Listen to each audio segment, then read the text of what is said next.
Thanks. Hi everyone. I'm very happy to present this work here today on behalf of all my co-authors. So in this work we basically looked into how the community of the game uses microblogging platforms. And we specifically looked into Twitter. So why was this actually of interest to us? So social media, microblogging has become a very important communication channel for the game industry, because it provides very immediate feedback, very timely feedback, and this allows them to react quickly to issues, concerns of players. It allows them to develop strategies for improving player retention, and of course it's a very convenient way for marketing games. But all these efforts require a certain understanding of how those communities function. And the sheer amount of data which is posted on Twitter every day raises the question of what those players are actually talking about. And in order to get a better understanding of those communities, we have embarked on an explorative study of tweets related to a single game, and we also correlated Twitter activity with in-game activity, so to get a more complete picture of microblogging behavior. Specifically, we had three main research questions. So the first thing we were interested in was for which communication purposes players are using Twitter and how the sentiment towards those different topics is. Secondly, we wanted to know if Twitter can provide valuable contextual information for explaining changes in gameplay activity, for example, explaining periods of low or high activity.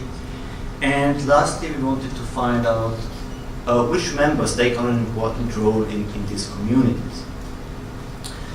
As our object of study, we have chosen the game Destiny, which was quite a popular game at the time we collected the data. So, as many of you have heard it, some of you may have even played it. But for those who don't, so basically in a nutshell, it's a multiplayer online shooter where the players have to defend the Earth against some aggressive aliens.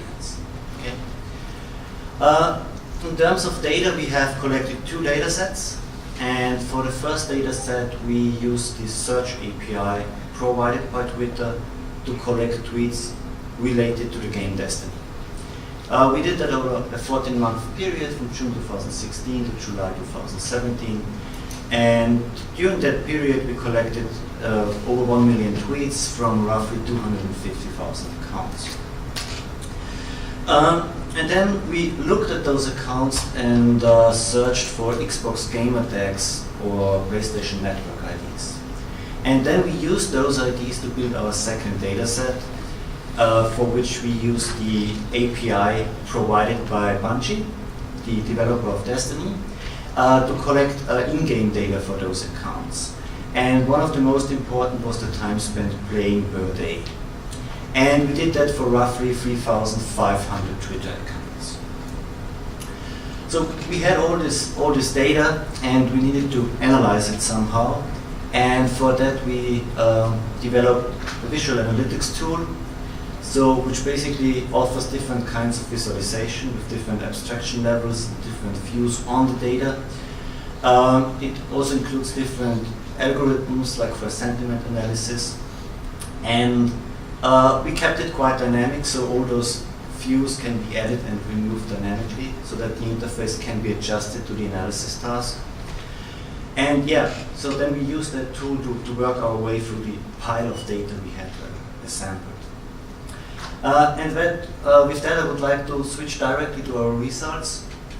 The first thing we did is we looked into which events are causing increased activity on Twitter. And here you can basically see the amount of daily tweets over the whole 14-month period. And the largest peak around October corresponds to the release of Rise of Iron. So this was a very major extension to the game. And all the other peaks on the right are basically related to the game's successor, Destiny 2. So here we have the announcement that a trailer will be revealed very soon. It's not a trailer, it's just the announcement. A few days later we have the release of the actual trailer. A little bit later we have the release of another trailer, this time also including some in-game footage. And The smaller peak around here is basically the announcement of the beta phase will be starting quite soon. So all those pronounced peaks are relating to new game content actually. We then also looked into more local peaks, like for example here, that's the announcement of the Festival of the Lost. This is an event which takes place around Halloween each year. And a little bit later we have the actual event, which doesn't cause as much attraction. And we found that to actually be reoccurring better. For example, for the Christmas event, the Dawning, the announcement also received more interest as the actual event itself. Okay. At least on Twitter. And then we also looked a little bit more closely into which topics cause positive and negative reactions from the community. So I won't go too much into detail, but basically topics causing negative reactions are mainly directly linked to the game itself. Server issues, long downloading times, or also different treatment or unfair treatment of Xbox and PlayStation players. So this was a huge issue as well. As an example, here's a tweet by somebody, quite fun tweet by someone complaining about server issues on the day Rise of Iron has been released. Doesn't seem to have lots of friends. And in contrast to that, positively received matters mainly concern the community, like for example charities which have been organized by the community, or discussions which are not quite about the game but related to the game, like for example discussions about fashion which has been inspired by the game, those kind of things. Again, to illustrate this, here's a tweet from Twitch congratulating the player community for getting over $500,000 for a charity event. And then we looked a little bit further into days where we had increased activity or where the sentiment was very positive. And by that we could identify a few reoccurring themes in what kind of things the players are talking about. And the first thing we witnessed is a surge of interest in matters which go actually beyond the game and sometimes even extend into the private life of community members. So this might be best exemplified by this tweet, which announces the engagement of 2 community members. And the community quickly picked up on this. We were congratulating the couple, and then the different news stories came up. This is one from Game Informer, doing an article on how the developer actually helped to make that proposal happening. Another recurring thing was that players frequently use Twitter to look for teammates with whom we can play a mission. And as those examples show, this mostly happens in a very immediate way, in a very ad hoc fashion, so not very much coordinating in advance. And that's basically, or most likely, a direct consequence of the very fast-paced nature of Twitter itself. Sharing of fan art has also been a huge part people were interested in. So people are creating fan art and then are using Twitter to share it with fellow community members. But at the same time, it also showed that it's quite difficult to reach an audience on Twitter, so to attract some attention for it. Again, an example, this is from a military charity who used fan art for a cause and announced the sale of a t-shirt for which a Destiny community member has created the artwork. And lastly, also quite interesting, so after the release of new content, players started immediately to work on guides and walkthroughs and then used Twitter to share it in a very timely fashion with the community. So for example, that tweet has only been posted 1 day after the Rise of Iron release, and it already points to a guide which explains how all the dead ghosts in the game can be found. So this, the dead ghosts are some kind of collected items. So this happens in a very immediate way. So with that, I would like to move on to our second research question, which is concerned with the relation of Twitter activity in-game activity. And for that talk, I have picked one particular example, And here you can see the amount of daily tweets, the blue line, compared to the time spent playing per day, the white line.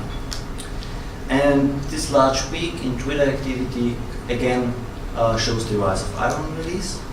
And we can see that at that point in time, gameplay increases, and then it starts to gradually decrease over the next weeks again. And first, one notable exception, this large peak here, and this was actually the day TwitchCon was held. So the convention held by a streaming platform, Twitch. And we looked a little bit more closer on the tweets at that day, and we could see that basically the convention motivated players to play the game. So this is a tweet by somebody who expresses his dissatisfaction that he can't be at the convention, but in order to make up for this, he will be streaming some content later on. And it's very noticeable that on that day, the activity even increased, is larger than on the day of the rise of Iron release. In the paper, we have a few other interesting examples, but basically, we found it quite valuable for explaining certain variations in gameplay activity. But on the other hand, I also need to say that it was not insightful in every case. So, yeah, and that brings me to our third research question, influential community members. And for that, we basically looked at the profiles of the most popular accounts, where popularity was measured using a score based on the number of retweets and likes the tweets from a certain account are receiving. So we had the list of all the top popular accounts, and then we looked into them more closely, and we could see that all of them could be either classified into accounts belonging to the developer or the publisher, so official accounts, different types of news outlets, especially gaming websites, and also a large part belonged to YouTube and Twitch streamers. So this was quite interesting, and then we looked a little bit more closer into what those streamers are tweeting about. And there were a few things, but two interesting things were that we are using it to promote videos we have created at some point in time. So which we had recorded, and we just want people to see them right now, like in the upper tweet. And the other thing was that they were announcing that they are currently live streaming, and they are inviting the community to join them, like you can see here in the lower tweet. So that's basically it for the most important results. Just to warm up the talk, a short summary and a few recommendations we have derived based on that. The first thing we noticed is that social discourse not related to the game has played a very important part in our data. And supporting those community efforts, like charities for example, may thus contribute positively to community building, and it may also increase positive word of mouth for the game. We also found that in-game data can be quite valuable for explaining changes in gameplay activity. And on the other hand, gameplay activity can also be a useful measure for identifying events of interest, in addition to, for example, sentiment or daily tweet activity. Third, as said, since players are frequently using Twitter to look for teammates, it might also make sense to think about ways on how these efforts can be actively supported, for example, on behalf of the developer by providing some official hashtag or something. And sharing of fan art, of guides and walkthroughs was also a frequent use of Twitter.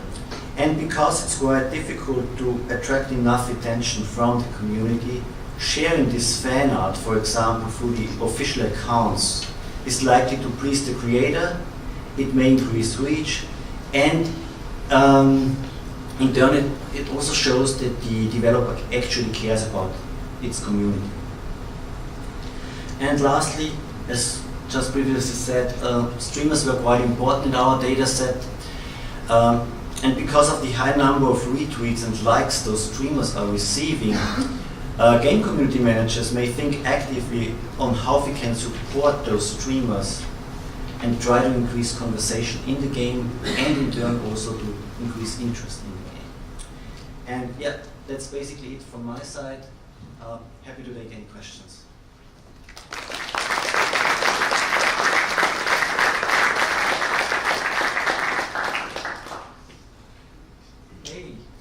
Thank you for your talk. It was really interesting, and I find it really interesting because we were analyzing esports and Dota 2, and we also looked at social media, especially Reddit, and it was quite fascinating because what you said about Twitter is like really applies to what we found on Reddit. Okay. So I was actually curious if you look at the Reddit, maybe not like data, but just like reading. Did you find any differences if you actually did? No, we didn't compare it with Reddit. Here we were specifically concerned with microblogging, and I mean Reddit is a little bit different and it's more forum-like. But yes, I mean it would be an interesting follow-up study to make a comparison between Reddit and Twitter. But yeah, can't say much about that right now. Okay. Thanks.